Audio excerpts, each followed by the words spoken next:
What does it mean to camp? Why are people buying campers? I think it's for a lot of different reasons.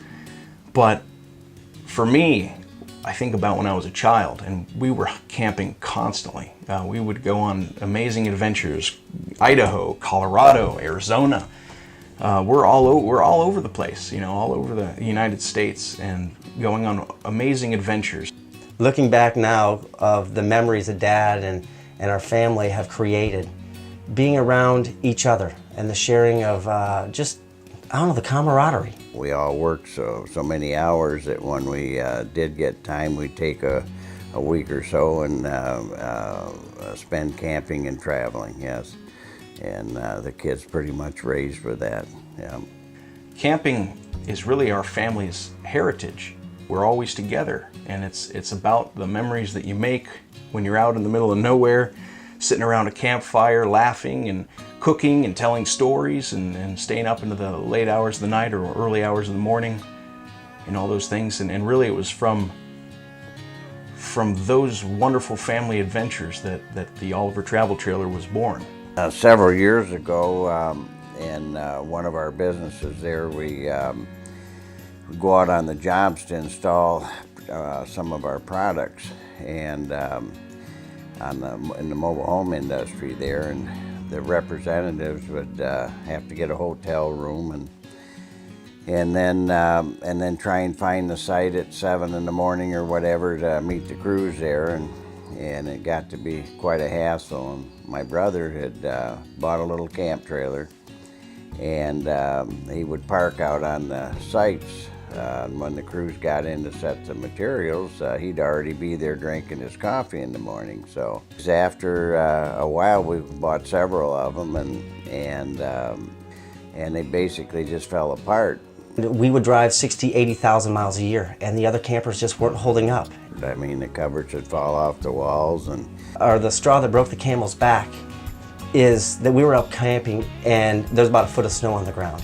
Pipes froze on the campers, and there was just a bunch of issues that we dealt with. And my brother and I got talking about it and figured that we could build something that would last. And we said, you know what, we can do it better. We can do this better and this better and this better. And Dad's like, you know what, we can do this. And so Dad hired a couple people, started them in our garage, and for about 2 years they worked on the first model. I mean, that really changing one thing after another. And Dad's a perfectionist, and so just making sure it's right. We ended up designing a two-shell process where we had an inner liner and an outer liner, which made it a lot more solid and secure, to be able to get the strength we needed, durability to hold up.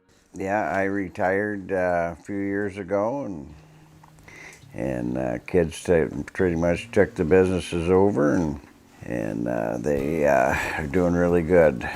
Business is good. Like I said, the challenges of getting our sales and our plant and everything, but just normal business. Each one of the boys, have a different role there, and Scott focuses as far as a lot on the marketing, and of course Danny and little John, they work a lot on the production and quality control and so forth throughout the plant and organization. So, Emily pretty much takes care of, keeps the boys in line, and runs all the offices and the operations. She pretty much oversees everything. She's just exceptional young lady, and